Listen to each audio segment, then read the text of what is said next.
We still didn't have a lot of information. We just knew that he was missing. What do you mean you don't know where Eric is? It did not make sense. He wouldn't go that long without letting us know he was okay.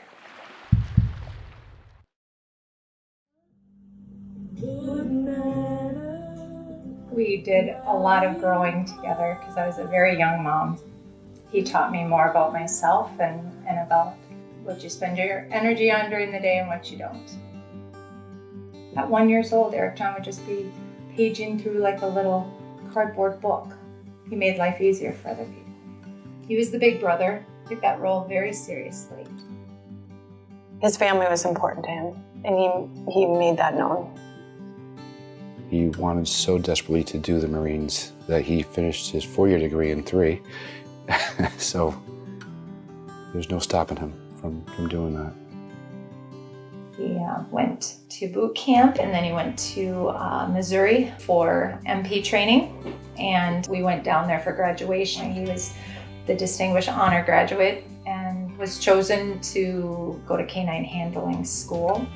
Physically, he was, he would excel physically, and mentally he was strong enough where he could do anything. He big passion with animals, with people, water, everything. He was fascinated by this world.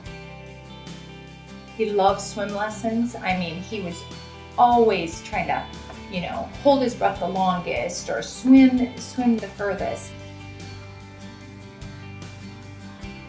We had started an end of the school year camp out party. And Eric John had called and said, "What are you guys doing this weekend?" And I said, "Well, it's the end of the year school party."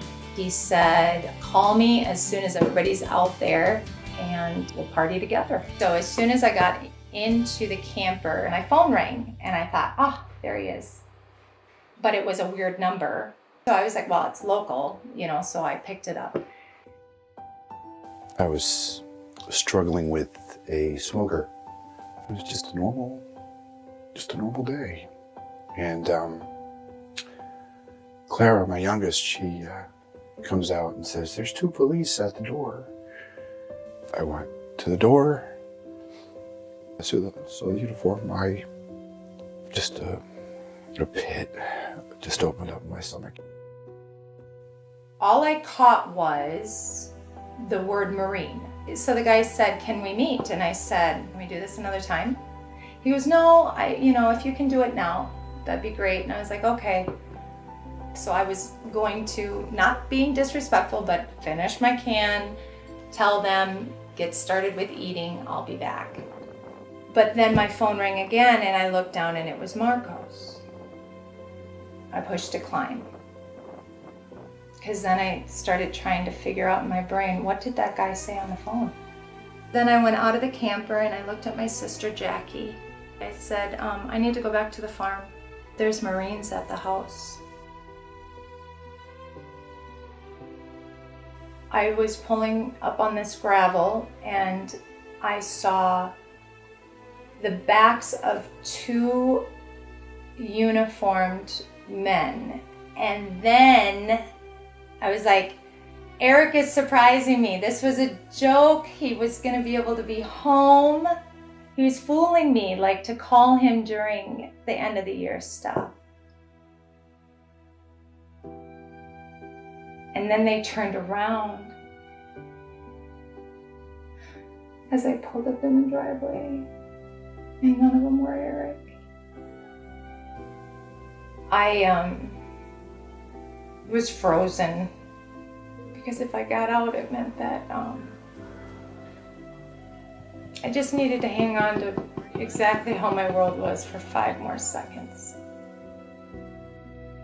The 2 gentlemen asked if they could come in, and then he started reading a report, and it didn't make sense. What do you mean you don't know where Eric is? It did not make sense. He told me that Eric was missing. He told us the Japanese Coast Guard and basically everybody was looking for him. The next morning I was upstairs and I said, God,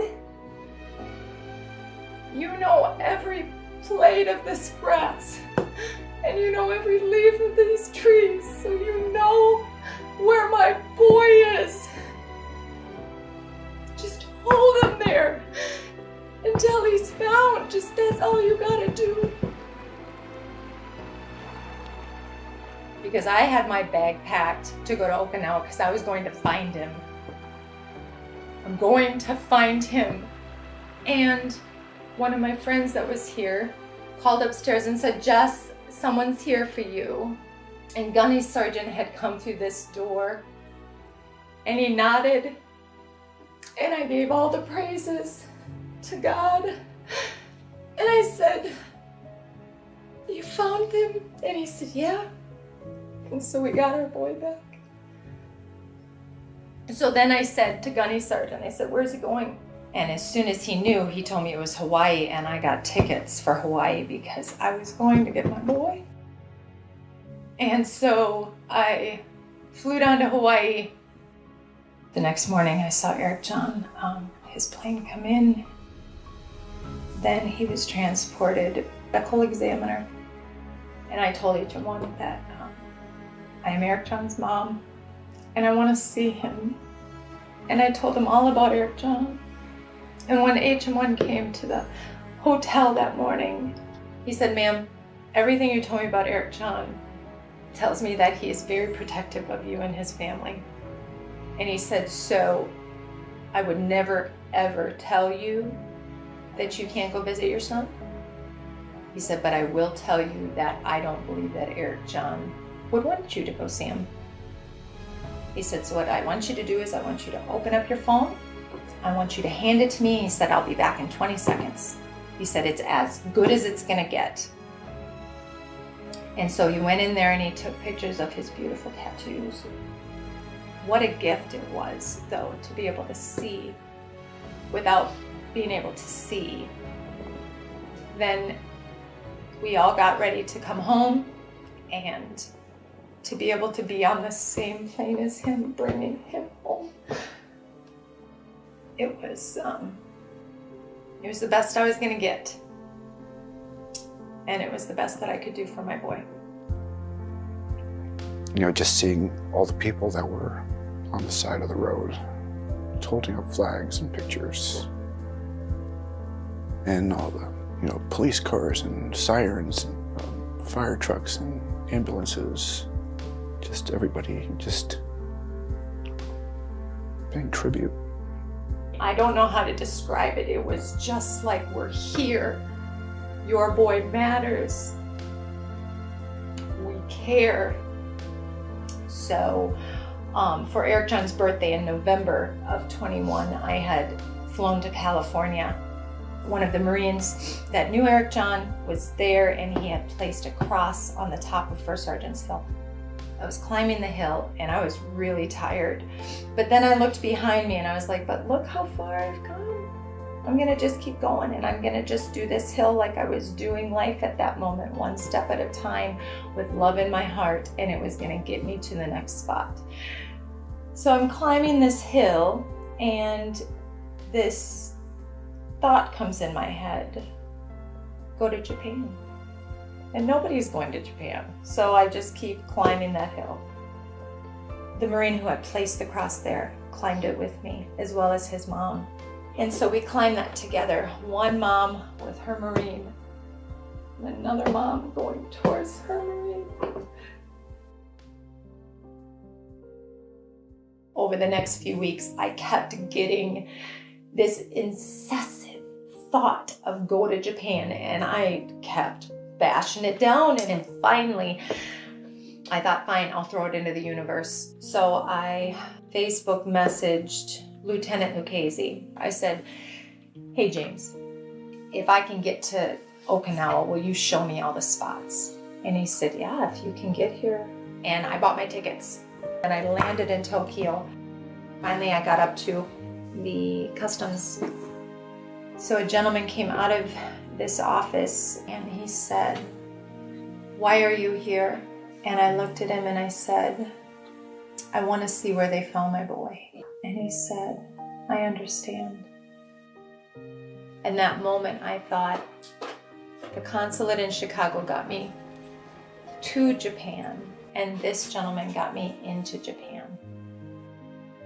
And that's where I got on my flight to Okinawa and flew into Okinawa, and Lieutenant Lucchese and his wife Tanya met me at the airport.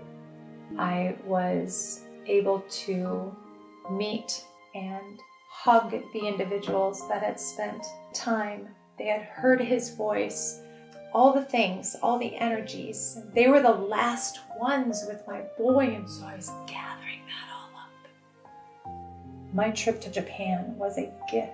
All of it. The people, the connections, they all brought my boy closer. It was the first time that I felt like I was gaining a little bit of ground.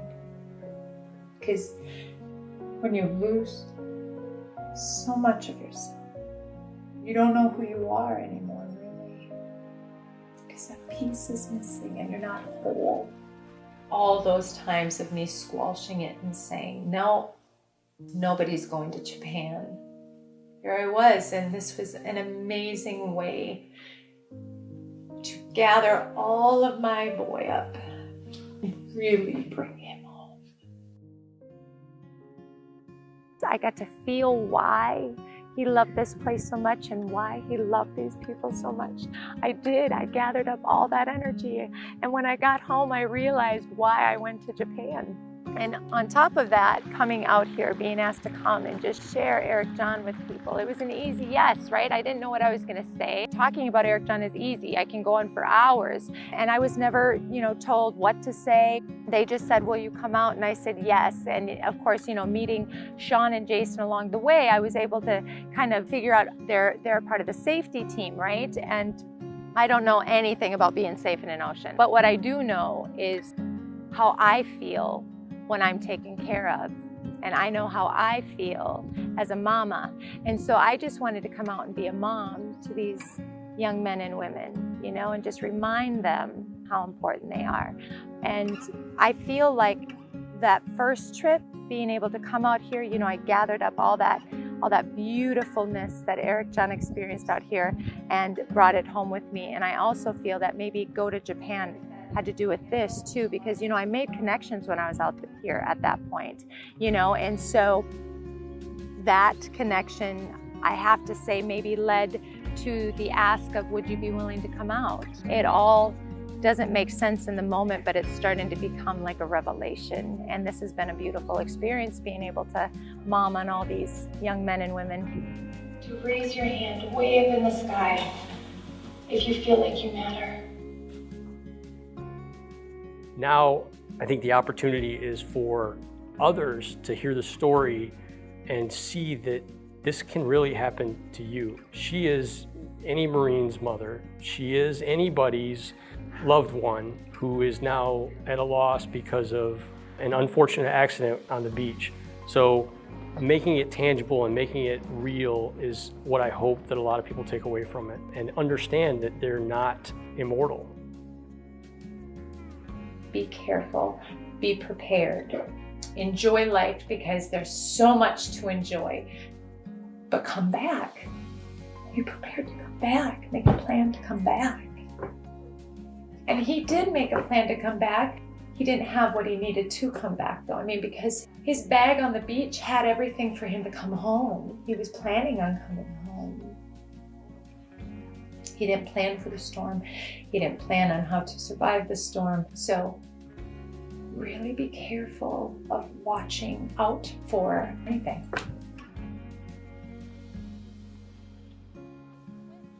And I think my biggest thing, I did it with the boys growing up, all my kids, using the phrase, practice the pause.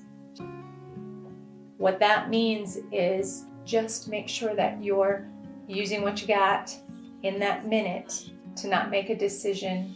You need to pause a little bit and think about it a little bit. Just practice the pause. And that had to do with reactionary emotions sometimes, really thinking if this is a good choice.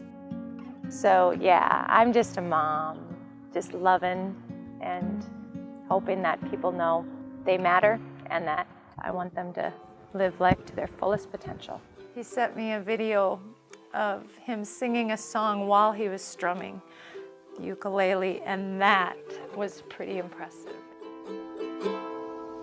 For